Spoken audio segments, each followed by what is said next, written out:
भारतीय विदेश मंत्रालय ने बुधवार को बताया कि रूस के विदेश मंत्री सर्गेई लावरोव अपने 2 दिवसीय आधिकारिक दौरे पर गुरुवार को भारत पहुंचेंगे। लावरोव रूस यूक्रेन के मध्य जारी युद्ध के बीच भारत आ रहे हैं। इससे पहले रिपोर्ट्स में कहा गया था कि लावरोव भारत और रूस के बीच व्यापार बढ़ाने के तरीके तलाशने के उद्देश्य से भारत आ सकते हैं। रूसी विदेश मंत्री सर्गेई लावरोव के वार्ता के लिए दिल्ली आने से पहले अमेरिका और ऑस्ट्रेलिया ने भारत की इस मामले को लेकर आलोचना की। अमेरिकी मंत्री जीना रेमंडो ने कहा कि ये इतिहास के सही तरफ खड़े होने और यूक्रेनी लोगों की आज़ादी के लिए खड़े होने, यूएस और दर्जनों अन्य देशों के समर्थन का समय, पुतिन के युद्ध को समर्थन देने का नहीं। प्रधानमंत्री नरेंद्र मोदी ने बुधवार को बिम्स्टेक सम्मेलन को वर्चुअली संबोधित करते हुए कहा कि रूस और यूक्रेन के बीच युद्ध ने अंतर्राष्ट्रीय व्यवस्था की स्थिरता पर प्रश्न चिन्ह लगा दिया। उन्होंने बिम्स्टेक के सदस्य देशों के बीच सहयोग बढ़ाने का आह्वान करते हुए कहा कि ये आवश्यक हो गया है कि हमारी क्षेत्रीय सुरक्षा को और अधिक प्राथमिकता दी जाए। संयुक्त राष्ट्र जनसंख्या कोष UNFPA की रिपोर्ट के मुताबिक दुनिया भर में हर साल लगभग 12.1 करोड़ अनचाहे गर्भधारण होते हैं। रिपोर्ट के अनुसार इसमें से हर 7 में से 1 अनचाहा गर्भधारण भारत में होता है। रिपोर्ट के मुताबिक 2015 से 19 के बीच दुनिया भर में कुल गर्भधारण में से 48% अनचाहे गर्भधारण। यूक्रेन के शहर डिनिप्रो में रूसी सेना ने हवाई हमले तेज कर दिए हैं। यूक्रेन के एक अधिकारी ने इसकी पुष्टि करते हुए कहा कि हमले में तेल डिपो को निशाना बनाया गया। हालांकि इस हमले में किसी के हताहत होने की सूचना नहीं।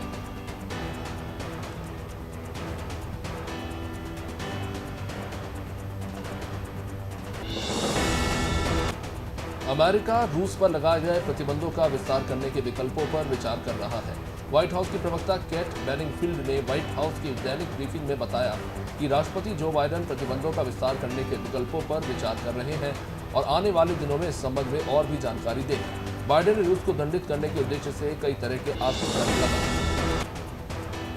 पेंटागन के अनुसार कीव के आसपास तैनात 20% से भी कम रूसी बलों को फिर से तैनात किया जा रहा है, लेकिन उनके वापस जाने की संभावना नहीं है और इसके बजाय उन्हें फिर से आपूर्ति और फिर से तैनात किए जाने की उम्मीद है।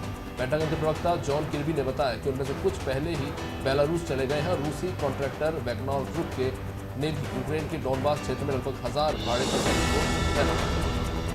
रूस के वाणिज्य विभाग ने निर्यात प्रशासन के सहायक सचिव टिया कैंडलर ने कहा कि रूस के निर्यात पर लगे वैश्विक प्रतिबंधों ने एक कार निर्माता को उत्पादन बंद करने से लेकर टैंकों पर काम बंद करने और एक कंप्यूटर निर्माता की आवश्यक सर्किट तक पहुंच को रोकने पर मजबूर कर दिया है।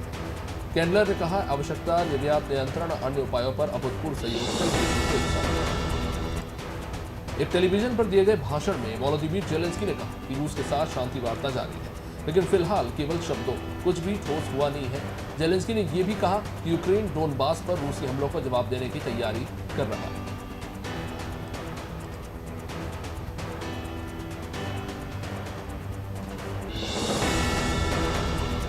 कीव और चर्निहिव पर हमला करने को लेकर सहमति बनी थी, लेकिन हमला न करने को लेकर सहमति बनी थी, लेकिन चर्निहिव के मेयर ने बुधवार को बताया है कि वादे के बाद भी रूस ने शहर पर हमले कम नहीं किए। ब्रिटेन ने भी दावा किया है कि रूस ने अपने सैनिकों को केवल उन्हें फिर से व्यवस्थित करने के लिए वापस बुलाया था और वो हमले कम नहीं करने वाले।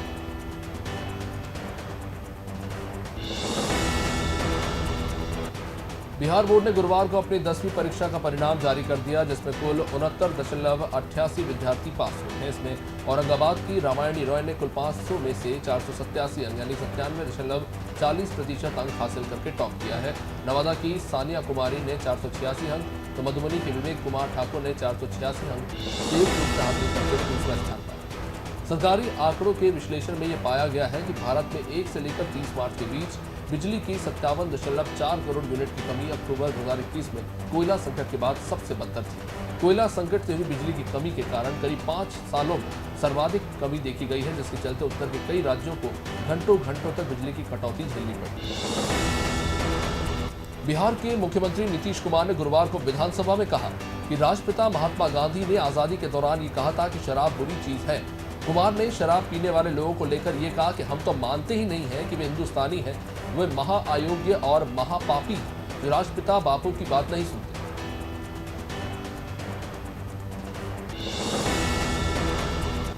केंद्रीय गृहमंत्री अमित शाह ने ऐलान किया है कि भारत सरकार ने दशकों बाद नागालैंड, असम और मणिपुर में सशस्त्र बल विशेषाधिकार अधिनियम यानी आफ्स्पा के अंतर्गत अशांत इलाकों को हटाने का फैसला लिया। उन्होंने कहा कि सुरक्षा हालातों में सुधार और तेज गति से विकास के परिणाम स्वरूप आफ्सपा के अंतर्गत इलाकों को घटाया गया है। दिल्ली हाईकोर्ट ने गुरुवार को उस जनहित याचिका पर सुनवाई करने से इनकार कर दिया जिसमें केंद्र को रतन टाटा को भारत रत्न से सम्मानित करने के निर्देश देने का अनुरोध किया गया था। कार्यवाहक मुख्य न्यायाधीश विपिन सांघी और न्यायमूर्ति नवीन चावला की पीठ ने कहा कि ये कैसा मामला है, क्या ये सब तय करना हमारे हाथ में?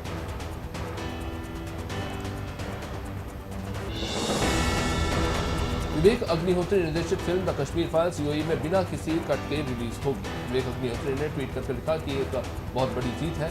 फिल्म को संयुक्त अरब अमीरात के सेंसर बोर्ड से मंजूरी मिल चुकी है। विवेक के अनुसार 15+ रेटिंग के साथ ये फिल्म बिना किसी कट के 7 अप्रैल को रिलीज होगी।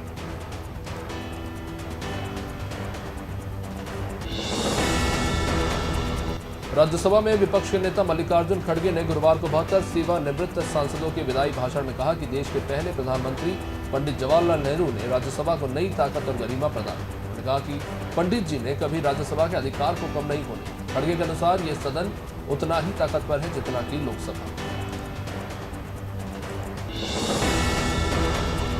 प्रधानमंत्री मोदी ने गुरुवार को राज्यसभा से रिटायर हो रहे 72 सांसदों की विदाई के मौके पर कहा, जो साथी जा रहे हैं हम चाहेंगे कि वो वापस आए। उन्होंने कहा कि अनुभवी साथी जब सदन से जाते हैं तो राष्ट्र और सदन को कभी महसूस होता है। पीएम मोदी के अनुसार ज्ञान से ज्यादा अनुभव की ताकत है। बिहार में गुरुवार को विधानसभा में हंगामा करने को लेकर सीपीआई एमएल के कुछ विधायकों को सदन से बाहर खदेड़ दिया गया। वीडियो में मार्शल विधायकों को बाहर ले जाते हुए दिखाई दिए गए। सीपीआई एमएल विधायक के अनुसार महिलाओं की हत्या, उनके खिलाफ अत्याचार से जुड़ी घटनाएं सामने आई हैं और राज्य में हिंदू मुस्लिम के नाम पर तनाव बढ़ा है और बढ़ाने की कोशिश की जा रही है। कांग्रेस अध्यक्ष सोनिया गांधी ने लोकसभा में कहा कि महात्मा गांधी राष्ट्रीय ग्रामीण रोजगार गारंटी योजना यानी मनरेगा के बजट में कटौती से कामगारों के भुगतान में देरी हो रही है। उन्होंने कहा कि कुछ साल पहले कई लोगों ने मजाक उड़ाया था। उसी मनरेगा ने कोविड-19 लॉकडाउन में गरीब परिवारों की सहायता की, सरकार के बचाव में एक सार्थक भूमिका निभाई। मध्य प्रदेश पुलिस ने कव्वाली गायक नवाज शरीफ के खिलाफ देश के प्रधानमंत्री मोदी और गृहमंत्री अमित शाह पर भड़काऊ टिप्पणी करने के आरोप में मामला दर्ज किया है। दरअसल 28 मार्च को रीवा जिले में आयोजित एक संगीत कार्यक्रम के दौरान शरीफ ने टिप्पणी की थी, जिसका वीडियो सोशल मीडिया पर वायरल हो गया।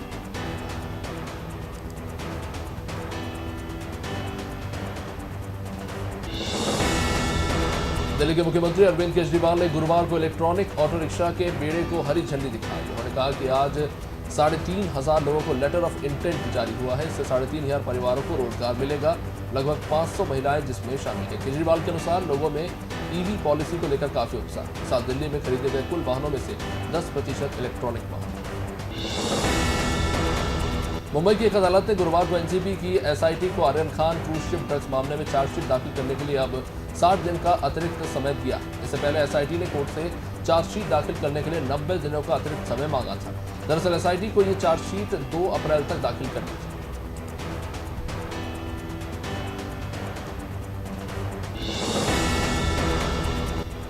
कांग्रेस ने गुरुवार को देश भर में गैस, पेट्रोल और डीजल के दाम बढ़ने के खिलाफ महंगाई मुक्त भारत अभियान शुरू किया।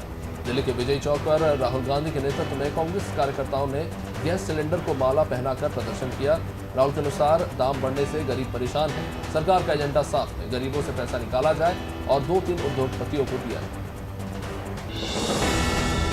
दिल्ली के मुख्यमंत्री अरविंद केजरीवाल के घर पर कथित हमले के बाद उन्हें जान से मारने की कोशिश के आपके आरोपों को बीजेपी सांसद गौतम गंभीर ने विक्टिम कार्ड बताया।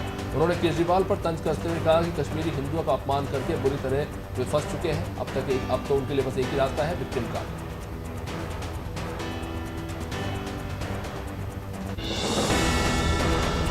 बंडा में विधायक तरवर सिंह लोधी के द्वारा कबड्डी विधायक कप का आयोजन किया गया। बुधवार को इसका समापन हुआ। इस कबड्डी प्रतियोगिता में लड़कों और लड़कियों ने बराबरी से सहभागिता निभाई। कबड्डी के साथ ही छोटे छोटे बच्चों ने मलखंभ के गजब के करतब भी किए।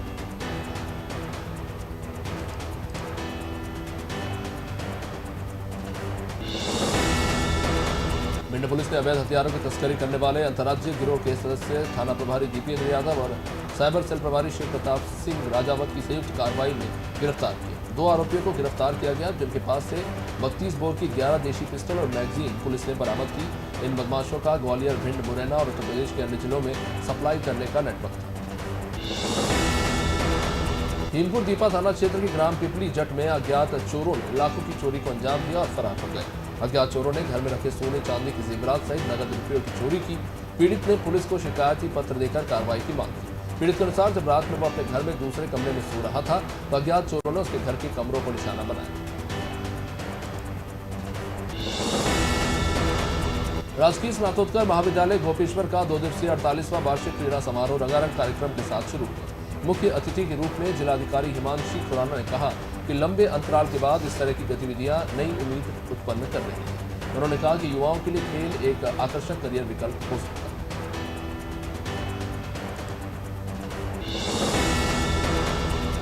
जलेसर क्षेत्र में पैसेंजर ट्रेन यात्रियों से भरकर टुंडला की ओर जा रही थी। अचानक कुशवा जलेसर स्टेशन के पास ट्रेन के सामने लाल साड़ी दिखाकर एक बुजुर्ग महिला ने ट्रेन के ड्राइवर को इंडिकेट किया, जिसके बाद ड्राइवर ने तत्काल ट्रेन को रोक दिया। वहीं महिला ने बताया कि रेलवे ट्रैक की पटरी आगे टूटी हुई है, जिसके बाद सूचना संबंधित रेल कर्मियों को दी गई। मौके पर पहुंचे सभी कर्मियों ने पटरी ट्रेन को रोका। गुरुवार को कांग्रेस विधायकों का एक प्रतिनिधिमंडल एसएसपी योगेंद्र सिंह रावत से मिला।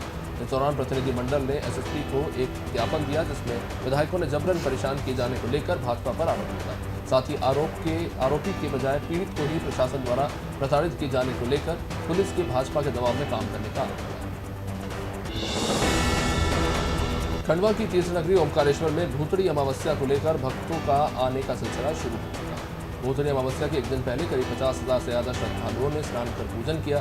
मां नर्मदा के संगम घाट पर बड़ी संख्या में लोगों ने नर्मदा कावेरी संगम पर डुबकी लगाई और भगवान ओमकारेश्वर और ममलेश्वर के दर्शन कर पूजा अर्चना। बुधवार रात मूक टांडा रोड पर बाकी घाट पर कुछ अज्ञात बदमाशों के द्वारा आने जाने वालों को रोककर लूट और डकैती करने की योजना बना रहे बदमाशों की पुलिस को सूचना मिली। इस सूचना के आधार पर 2 टीम बनाकर वहां पहुंची और मौके पर कार्रवाई करते हुए 4 बदमाशों को पकड़ा। हालांकि एक बदमाश अंधेरे का फायदा उठाकर फरार हो गया।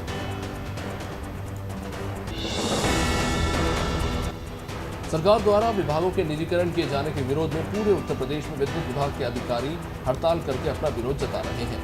आपको बता दें कि इसे लेकर पलिया तहसील स्थित विद्युत उपकेंद्र में विद्युत विभाग के कर्मचारियों ने भी विरोध प्रदर्शन किया। जेई विद्यासागर ने कहा कि सरकार द्वारा विभागों का निजीकरण किया जाना गलत है। बिजली विभाग के कर्मी बराबर काम करते हैं, उसके साथ मंडला जिले के वन परिक्षेत्र मवई में पूर्व सामान्य वन मंडल मंडला के जंगलों में लगभग 8 से 10 दिनों से भीषण आग लग रही है। वन परिक्षेत्र अधिकारी जगतदास खरे की लापरवाही भी इसके पीछे कारण बताई जा रही है। ग्रामीणों के मुताबिक मवई के आसपास से लेकर बहेरा टोला धनगांव तक, बकरामुंडी घाट और अमावार से लेकर बिलगांव और अंतरिया से लेकर सरिया मोहगांव में आग लग रही है। मध्य प्रदेश में व्यापम द्वारा शिक्षक और आरक्षक भर्ती परीक्षा में हुए फर्जीवाड़े की जांच की मांग को लेकर निवाड़ी जिले के पृथ्वीपुर में छात्रों ने नगर भर में प्रदर्शन करते हुए तहसीलदार को ज्ञापन सौंपा। आंदोलन कर रहे छात्रों का कहना है कि 2011 के 10 साल बाद 2022 में शिक्षक भर्ती परीक्षा तो हुई, उसमें भी फर्जीवाड़ा हो गया। आयोजित परीक्षा में सिलेबस से बाहर के प्रश्न पूछे गए और परीक्षा फल में भी गड़बड़ी हुई। वहीं मध्य प्रदेश के मंत्री गोविंद सिंह राजपूत ने बेटे के कॉलेज से लीक हुए एमपीटीईटी के पेपर को लेकर सफाई पेश की। उन्होंने सभी आरोपों को खारिज करते हुए कहा कि परीक्षा और पेपर लीक से उनका और उनके परिवार का कोई लेना देना नहीं। मंत्री राजपूत ने कहा कि मध्य प्रदेश में बहुत सारे कॉलेज हैं जिनके कंप्यूटर सेंटर परीक्षा कराने के लिए किराए पर दिए जाते हैं। इसी तरह सागर में भी उनके बेटे के कॉलेज में दिया गया। वहीं राजनांदगांव में खेरागढ़ उपचुनाव को लेकर राजनीतिक घमासान तेज हो गया है। दोनों पार्टियों के नेता लगातार दौरे और कार्यकर्ता सम्मेलन कर रहे हैं। इसी क्रम में सीएम भूपेश बघेल अपने 1 दिवसीय प्रवास पर खेरागढ़ विधानसभा पहुंचे, जहां सीएम बघेल के साथ प्रदेश प्रभारी पीएल पुनिया, पीसीसी अध्यक्ष मोहन मरकाम समेत कई मंत्री और विधायक भी मौजूद हैं।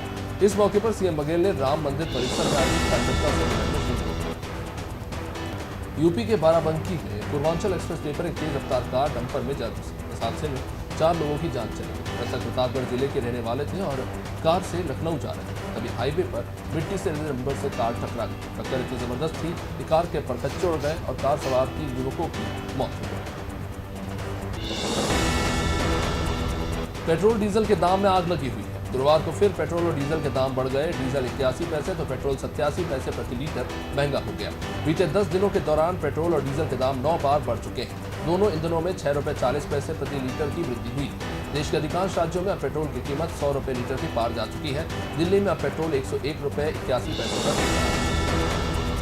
राजधानी भोपाल में युवा कांग्रेस ने पुलिस आरक्षक भर्ती और शिक्षक भर्ती में घोटाले का आरोप लगाकर गुरुवार को व्यापम का घेराव किया और व्यापम के मेन गेट पर तालाबंदी कर दी। युवा कांग्रेस के प्रदेश अध्यक्ष विक्रांत भूरिया के नेतृत्व में कार्यकर्ताओं ने व्यापम के बाहर धरना प्रदर्शन करके जमकर नारेबाजी की। इस दौरान युवा कांग्रेस ने मंत्री गोविंद सिंह राजपूत से इस्तीफे की मांग की। उन्नाव के माखी थाना क्षेत्र में इंटरमीडिएट की एक छात्रा ने फांसी लगाकर जान दी। बुधवार को अंग्रेजी का पेपर रद्द होने के बाद वो घर लौटी थी और इसके बाद उसने खुदकुशी की। सपा सुप्रीमो अखिलेश यादव ने रीट्वीट करके जरिए अपने ट्वीट के जरिए छात्रा की मौत पर सवाल उठाते हुए यूपी सरकार पर निशाना साधा। उन्होंने चौथे स्तंभ को डर से आजाद रहने की बात की। लगातार बढ़ती महंगाई के खिलाफ पूरे देश में कांग्रेस ने आंदोलन शुरू कर दिया। उत्तराखंड के हरिद्वार जिले में कांग्रेस नेताओं ने कार्यकर्ताओं के साथ भील चौक पर प्रदर्शन किया, जहां कांग्रेसियों ने महंगाई को लेकर डबल इंजन की बीजेपी सरकार पर हमला किया। कांग्रेस नेता राजवीर चौहान ने कहा कि बीजेपी ने अच्छे दिन का लालच देकर लोगों को ठगा। सरकार जनता का खून चूसने का काम कर रही है। दिल्ली के मुख्यमंत्री अरविंद केजरीवाल ने भाजपा पर निशाना साधा। केजरीवाल ने अपने आवास पर भाजपा के प्रदर्शन पर सवाल किया। इस प्रदर्शन के दौरान सीएम आवास पर तोड़फोड़ की गई थी। केजरीवाल ने पूछा है कि अगर दुनिया की सबसे बड़ी पार्टी ऐसी गुंडागर्दी करेगी तो युवा आखिर क्या सीखे। उन्होंने कहा कि देश के लिए मेरी जान हाजिर है, लेकिन गुंडागर्दी से देश आगे नहीं बढ़ेगा। यूपी के चुनाव परिणाम अब असर दिखा रहे हैं। उत्तर प्रदेश की सियासत करवट ले रही है। कल तक भारतीय जनता पार्टी को दुश्मन मानने वाली दोस्ती का हाथ आगे बढ़ाने लगे। अखिलेश यादव के चाचा शिवपाल यादव इन्हीं में से एक है। शिवपाल ने भाजपा की तरफ दोस्ती का हाथ बढ़ाया है। मुख्यमंत्री आदित्यनाथ से उनकी 20 मिनट तक मुलाकात हुई।